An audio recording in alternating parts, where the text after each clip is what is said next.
अस्सलाम वालेकुम स्टूडेंट्स, मैं हूं आपके साथ बुशरा और आपको अपने यूट्यूब चैनल AIU अकेडमी में खुश आमदीद कहती हूं और उम्मीद करती हूं आप सब खैरियत से होंगे, टेंशन फ्री होंगे, मज़े में होंगे और अपने एग्ज़ाम्स को एंजॉय कर रहे होंगे। स्टूडेंट्स, मेरी दुआ है कि अल्लाह पाक आपको आपकी इस मेहनत का अजर दे और आप लोगों को अच्छे मार्क्स से अल्लाह पाक कामयाब करे। आमीन सुमा आमीन। अच्छा स्टूडेंट्स, मैंने लेक्चर 1 अपलोड किया था। उसमें मैंने आपको अकाउंटिंग्स की बेसिक टर्म्स बताई थी, समझाई थी, ठीक है, विद एग्जांपल समझाई थी। वो इसलिए समझाई थी क्योंकि जब नेक्स्ट अब हम लोग स्टार्ट करेंगे ना अकाउंट्स बनाना, तो उसमें फिर मुझे वो चीज़ें रिपीट नहीं करनी पड़ेंगी, ठीक है। आप लोगों को पता होगा कि हम लोगों ने क्या करना है, ठीक है। ये चीज़ हमारे पास है, इसका क्या मतलब है, इसको क्या कहते हैं, ठीक है। तो वो आप लोगों को याद होगा अच्छे से, और नहीं याद तो कोई बात नहीं, आप लोग याद कर लें, कोई मसला नहीं है, ठीक है।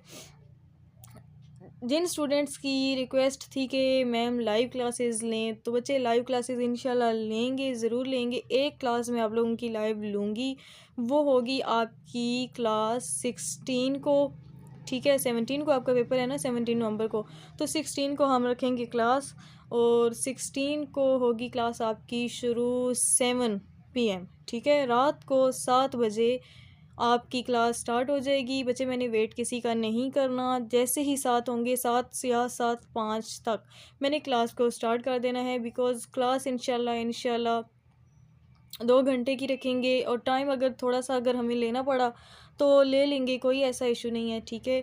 और उसमें जो मेन चीज़ें हैं वो मैं आप लोगों के साथ डिस्कस करूँगी, आपको समझाऊँगी, और आपके जो क्वेश्चंस होंगे वो भी फिर इंशाल्लाह हम लोग क्लियर कर देंगे, ठीक है। कोई भी कन्फ्यूज़न होगी तो अपने इस लेक्चर नंबर 1 के पार्ट 2 को आगे बढ़ाने से पहले एक रिक्वेस्ट है कि आपने अगर अभी तक मेरे चैनल को सब्सक्राइब नहीं किया, मतलब मेरे चैनल पर नए हैं, तो चैनल को कर दें सब्सक्राइब।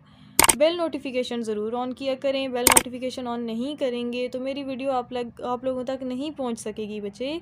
तो आप लोगों ने क्या करना है, बेल नोटिफिकेशन ज़रूर ऑन करना है, ठीक है। और वीडियो अच्छी लगेगी तो उसको लाइक और कमेंट करना ज़रूर।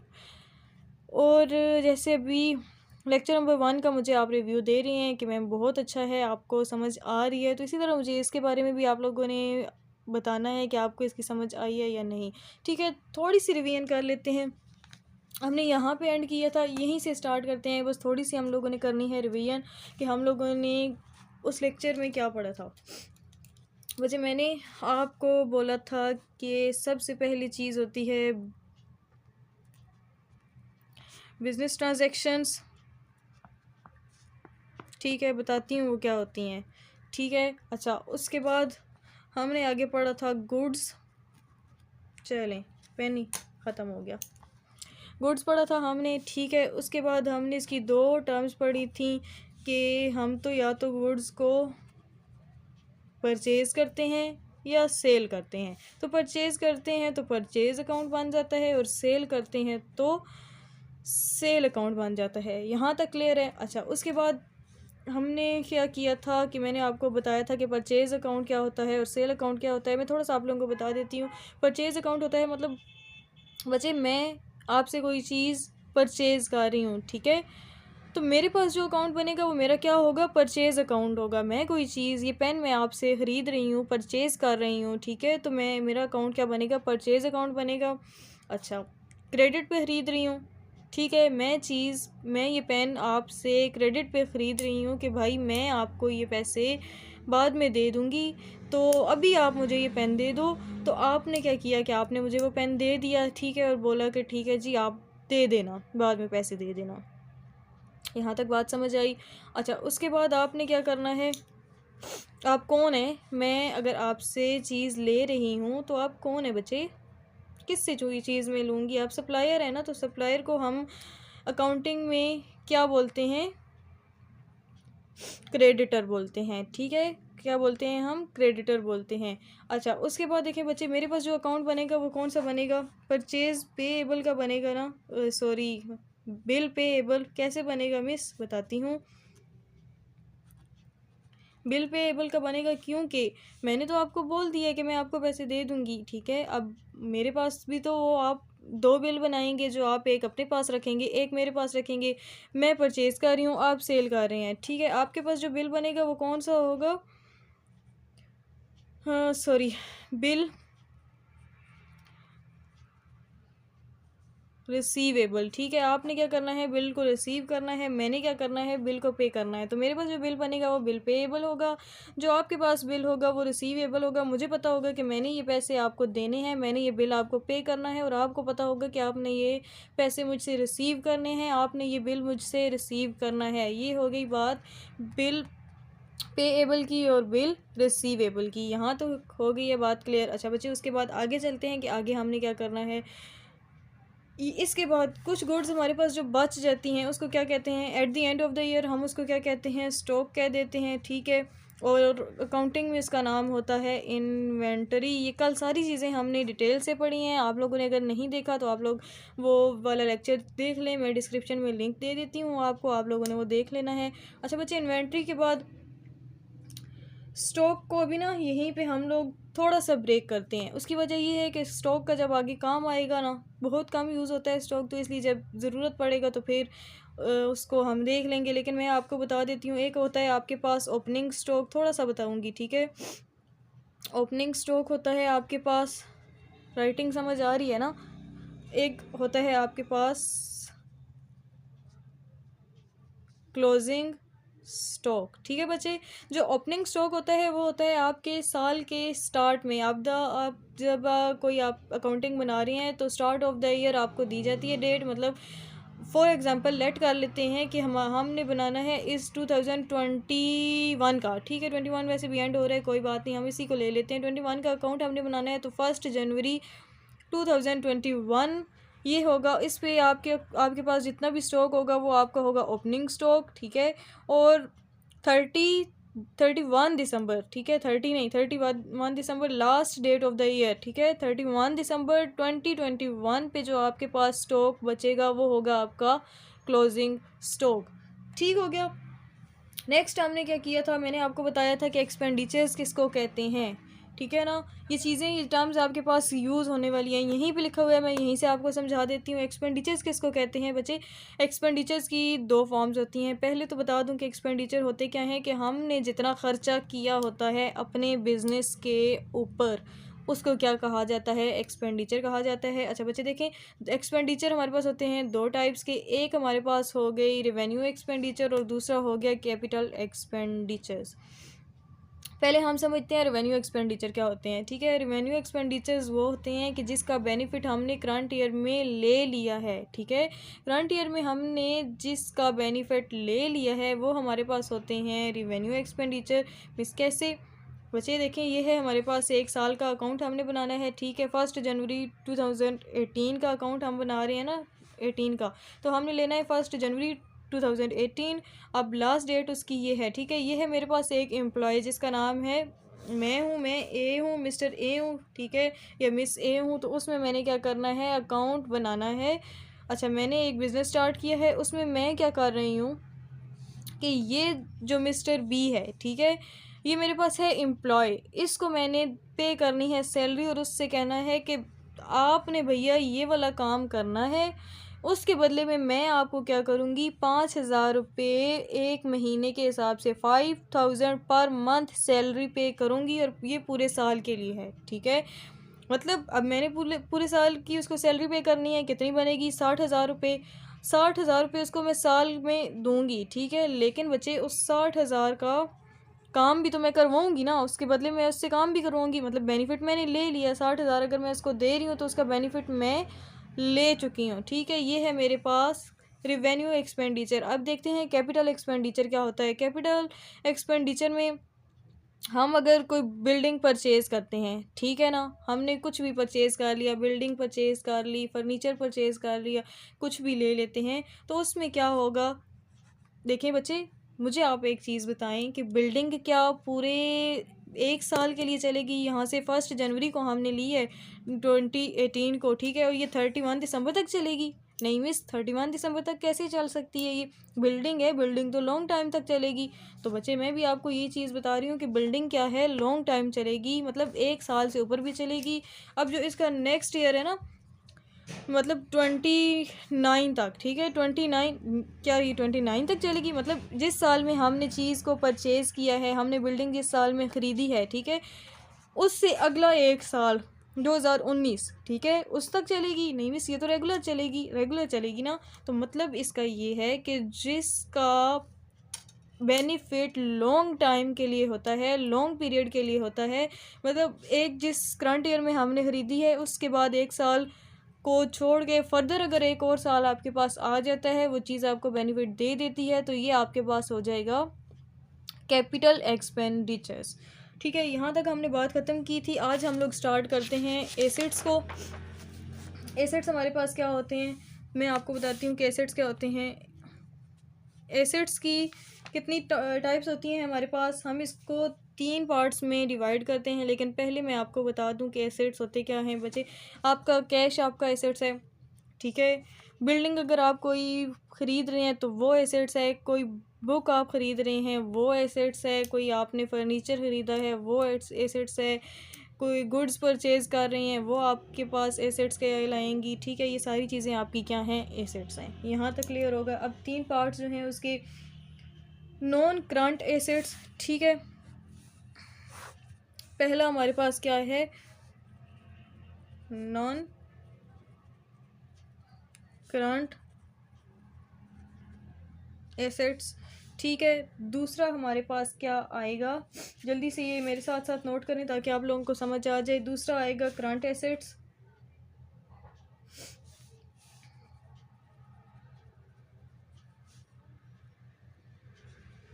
और तीसरा फिर आपके पास आ जाएगा सॉरी, कैपिटल, ठीक है।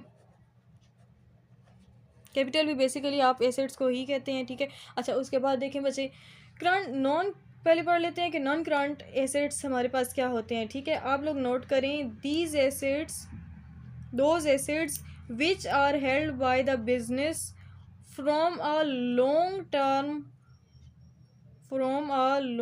टर्म, पॉइंट ऑफ व्यू, ठीक है। वो एसेट्स, ठीक है, मैं बात कर रही हूँ इसकी, वो एसेट्स जो हम क्या करते हैं, एक बिज़नेस पर लगाते हैं, ठीक है। मैंने कोई बिज़नेस स्टार्ट किया है, उस पर मैं पैसे लगाऊंगी, तो उसका ना मुझे लॉन्ग पीरियड के लिए लगाऊंगी, इस पॉइंट ऑफ व्यू से लगाऊंगी पैसे कि मैंने क्या करना है जी, इसका जो बेनिफिट है वो मैंने क्या करना है, लॉन्ग टर्म लेना है। मतलब एक साल की बात नहीं हो रही इसमें एक साल की बात नहीं हो रही है, तो मतलब हमने लॉन्ग टर्म के लिए इसका बेनिफिट लेना है।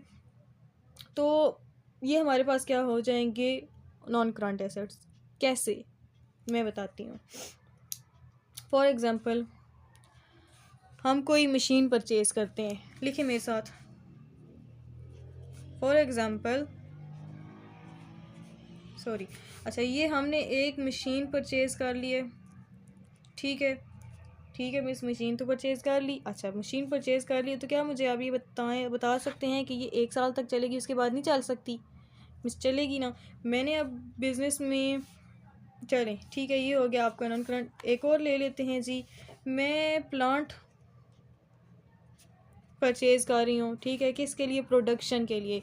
अपने बिज़नेस में, मेरे बिज़नेस में, मेरी कंपनी में प्रोडक्शन चल रही है, मैंने प्लांट परचेज़ किया है, तो क्या वो एक साल तक चलेगा? नहीं मिस, वो तो चलेगा ना, हमने इसीलिए परचेज़ किया है कि वो तो चलेगा।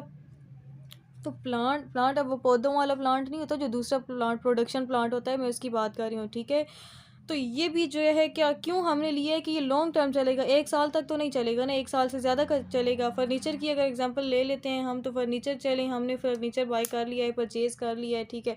अब क्या वो एक साल तक चलेगा? नहीं मिस, वो भी चलेगा, वो भी 2-3 साल तो कम अज़ कम चलता है, वैसे तो ज़्यादा ही चलता है, लेकिन अगर कोई चलाने वाला हो तो वो, मतलब समझ तो गई है ना आप लोग। तो क्या है, फर्नीचर भी एक साल तो चल ही नहीं सकता, ठीक है। लॉन्ग टर्म में हमने पॉइंट ऑफ व्यू लिया है, तो ये हमारे पास हो जाते हैं नॉन करंट एसेट, ठीक है।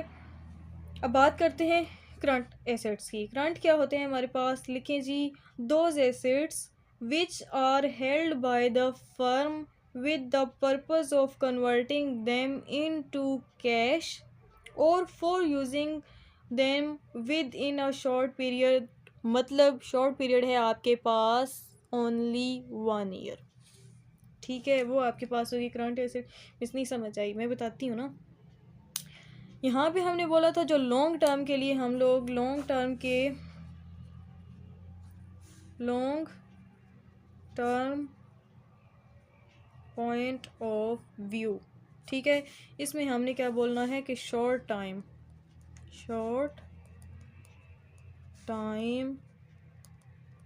पॉइंट ऑफ व्यू, ठीक हो गया। फॉर एग्ज़ाम्पल मैं आपको बताती हूँ कि कैसे। अच्छा देखें बच्चे, बिल रिसीव अगर हमने करना है, मैंने भी आपको बताया था ना बिल रिसीवेबल, वो मैंने आपको बताया था ना सेल्स अकाउंट में। अच्छा, हमने वो बिल रिसीव जो करना है, क्या वो मैं 3-4 साल बाद करूँगी? नहीं मिस, 1 साल के अंदर अंदर या जो टाइम आप मुझे देंगी, आपने उसमें मुझे पैसे दे देने। तो यही तो इसमें बात कह रही हूँ कि शॉर्ट टाइम के लिए जो भी आपके पास होते हैं, एसेट्स होते हैं, वो आपके क्या होते हैं, करंट एसेट्स होते हैं। मिस थोड़ा सा और बताएं। ठीक है, मैं और बताती हूँ। अच्छा, स्टॉक जो आपके पास पड़ा हुआ है, ठीक है, स्टॉक आपके पास पड़ा हुआ है ना। अब मुझे बताएं, वो जो स्टॉक है, क्या आप उसको 10 साल तक चलाएंगे? नहीं मिस, वो तो 1 साल के अंदर अंदर ख़त्म हो जाता है, ठीक है, हो सकता है ना ख़त्म। अभी आप ले लें, किराना स्टोर ले लें, बिल्कुल सिंपल सी एग्जांपल बताती हूँ। अच्छा, उसमें जो आटा पड़ा हुआ है, ठीक है, आटा अगर वो स्टोर करके रखते हैं तो वो 1 साल के लिए रखेंगे, 1 साल से ज़्यादा के लिए नहीं रखेंगे। तो वो जो आटा है वो आपके पास करंट एसेट है और सिर्फ वो 1 साल के लिए है, 1 साल से ज़्यादा तो वो रख ही नहीं सकते, ठीक है। तो वो हमारे पास क्या होगा, करंट एसेट हो जाएगा। अब समझ आ गई है? लिख लें, नोट करें। फिर उसके बाद मैं आपको बताती हूँ कि कैपिटल्स क्या होते हैं, ठीक है। कैपिटल्स होते हैं बच्चे the amount invested by owner into the business is called capital, ठीक है। कैसे? मैंने एक कंपनी स्टार्ट की है, मैं हूँ जी मिस ए, ठीक है। मैंने एक कंपनी, जो इसका नाम है, कंपनी कुछ भी रख लेते हैं, ये रख लेते हैं, ठीक है, ये है कंपनी का नाम, ये स्टार्ट की है। इस पे मैं लगा रही हूँ जी